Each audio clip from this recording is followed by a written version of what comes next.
Hello, everybody. This is John Llodra for our weekly New Harbor Financial Group market and client update. It is Wednesday, the 12th of July. I'm carrying the torch for our team this week. Mike and Justin are attending an investment conference outside the office, and just wanted to take this moment to thank many of our clients and friends for tuning into our live Q&A session that we held yesterday. We intend to make that a monthly recurring thing. Got lots of good feedback from the clients that did listen in and tune into our live Q&A yesterday. And one of the things that we appreciated most, other than, in addition to the folks attending, were the very good questions that folks submitted to us beforehand. We felt a little remiss that in the full hour that we spent, we didn't get to answer all those questions, and we'll certainly follow up with those clients for whose questions we didn't fully answer. But we did get feedback from a lot of clients that it was very helpful to hear other clients asking some of the very same questions that they have. So again, thank you all for joining in. And for those that couldn't make it, we very much would love to invite you and all our clients to tune into future ones, and we'll give plenty of advance notice for that. But thank you all again. So again, it's Wednesday, July 12th. Big news today that most market watchers and we included were tuned into was the inflation report. Today happened to be the monthly inflation report, and we got a bit of encouraging news there on the surface. But there's a lot of nuance to these monthly inflation reports. So obviously consumers and everyday people, they hear the word inflation, and it is a scary word because it conjures up images and realities of having to pay more for everyday things, and at the time when perhaps income and earnings and things like that aren't keeping pace. So it's something that we've all been very attentive to, and it's had a very dramatic effect on markets and monetary policy over the last year. The spike in inflation that we've seen after years of really no inflation. So today's report, basically what we saw was a month-over-month increase of 0.2% in headline CPI, consumer price indices. And that was a little lower than expected. I think expected was 0.3% month-over-month growth. On an annual basis, what this translates is to about a 3% year-over-year growth in the consumer price index. And I've got a chart here that I can share to just put this in pictures. So let me just do that right now. So here's a chart of inflation. What you have here is going back to 2019. You've got the headline CPI, consumer price index year over year is this orange line. And you can see it peaked, many folks recall, just a little over a year ago at over 9% annualized year-over-year inflation. And it's falling pretty dramatically since then. Of course, the Fed has been raising interest rates quite dramatically, fastest pace on record over the last year, such that things like money market accounts and short-term treasury bills are now yielding quite attractively over 5%. But today's numbers brought the year-over-year inflation down to about 3%. Now, interestingly, if you strip out food and energy, which is oftentimes what economists want to do because they're inherently very volatile pieces of inflation, we still have a core less food and energy inflation of just under 5%. Now, these are good trends, but the next couple slides I want to point out just really speak to some of the data constructs that suggest we're not quite out of the woods yet. And in fact, we'll see in a moment that the market really isn't pricing too dramatically a different path in terms of likely future interest rate increases for the balance of the year. This next chart that I've got here, it was put together by Bank of America. And basically what they show here is that month over month inflation, unless it stays below 0.2% going forward from here, which is what this last month was, we're going to see automatically inflation start to tick up going towards 2024. And the reason for that is this year-over-year inflation is going to be calculated based upon what they call the base effects, the year ago inflation. So a year ago, July of 2022, it actually was 0% month over month increase. And in August, it was only 0.2%. So we have these low year ago benchmarks that we're now comparing in a year-over-year calculation.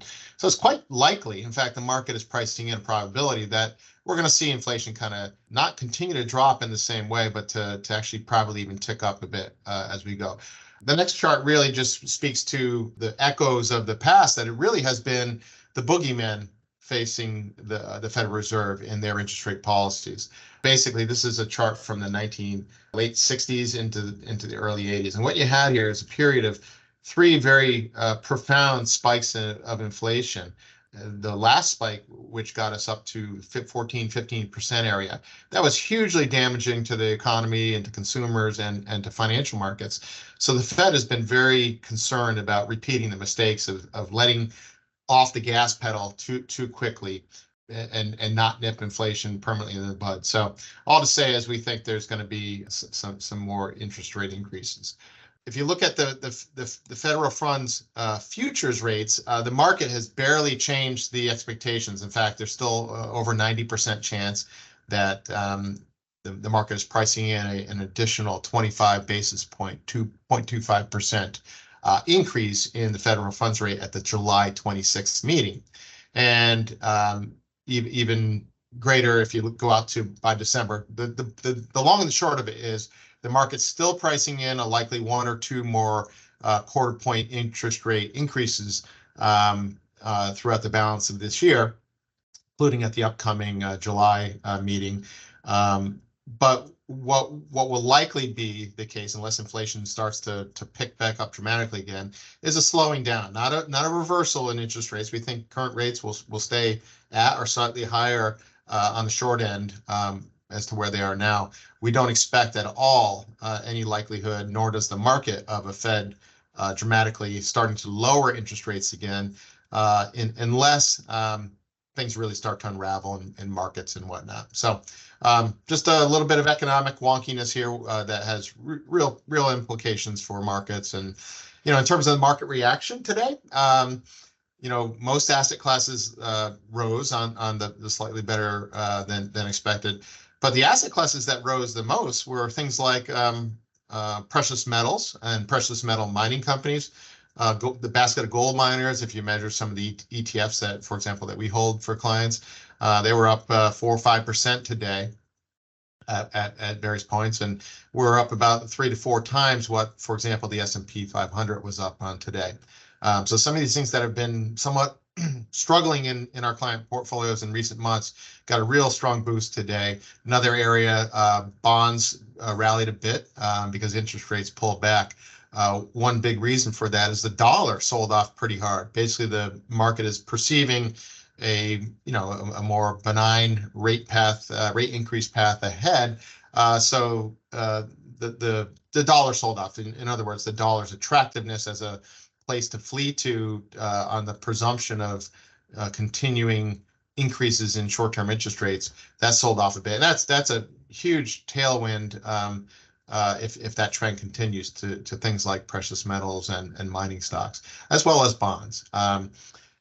So another place that did quite well were those kinds of assets that are denominated in non-US dollars. So things like emerging markets, bonds, and stocks, which we have had a bias to. So, so far the market reaction has been quite supportive of the allocation that we have for clients. I guess I want to use this as a moment to quickly just give a quick update on some recent portfolio allocation changes we've done for clients across the board. Some of these only relate to clients with accounts 50 grand or higher, just given some position size limits and whatnot.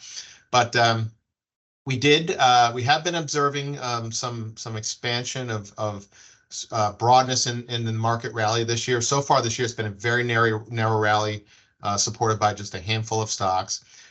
We have seen an expansion of that. And so, for example, we added exposure to industrial stocks within the last week and a half or so. It's an area that has seen a massive breakout from a really nice base, and valuations are quite reasonable. And cyclically, we think it's indicators suggest it's a good time to see a follow through to the upside in those stocks. And they're certainly not as overvalued as the broad markets or the tech stocks that have carried the markets so much this year. We've also done some tactical shifts in some of the emerging markets equity exposure that we have. Notably, we have kind of tilted or pivoted away from China in some of the holdings that we have. China's economic numbers have been somewhat uninspiring. There was a big thesis that we certainly believed in as well, that China's repeal of their COVID policy as COVID cases came down would result in a very large spike in economic activity, and that just hasn't panned out. In fact, some of the economic headline numbers in China have been quite stale. So we did pivot away from China and tilted more towards weightings towards like India and Latin America, especially for example Mexico, which interestingly, the exports from Mexico to the U.S. have risen dramatically at a time over the last several months and years where exports from China have dropped. So just a quick note on some portfolio changes. Obviously, we're happy to answer any questions you might have about your portfolio holdings, changes to them, or why we have things positioned as we do. But we still remain quite defensive against the backdrop of a market that, broadly speaking, has rarely ever been as richly overvalued as it is now. We've even still are eclipsing the tech bubble peak in 2000, and the only other time that, other than the spike after COVID, that we're at market valuation levels that we see now is way back in 1929. So we're by no means looking at a undervalued markets. It's still very, very richly valued, but we're going to continue to look for sectors and areas that are more attractive and we think pose a good risk reward proposition.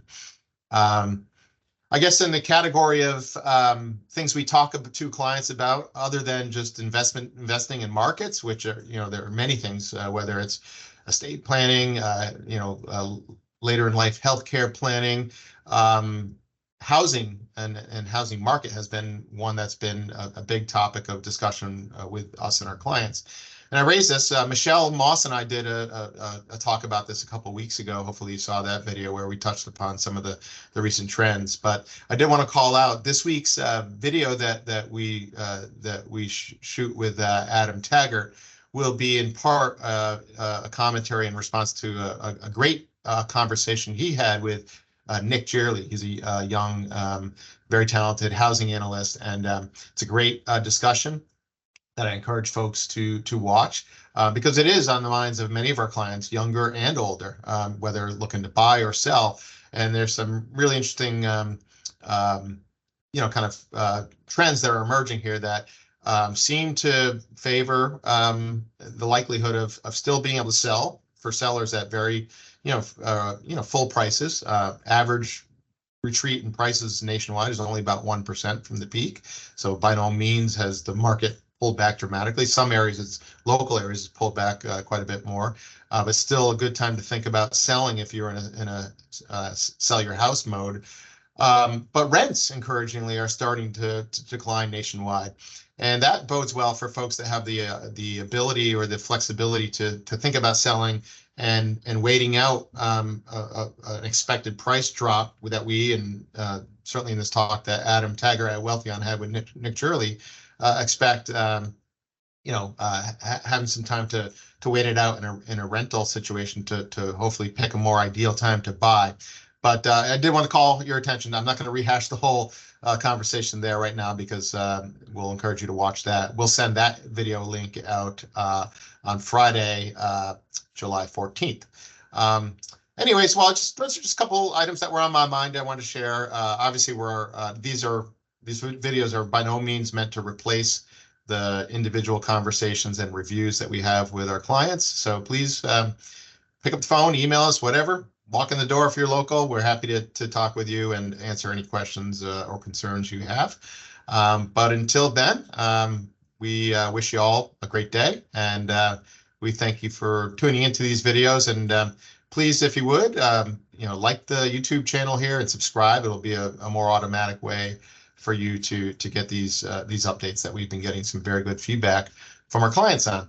So again, thank you all, and the team here at New Harbor really appreciates you, and we're here to serve you. Have a great day. Thank you.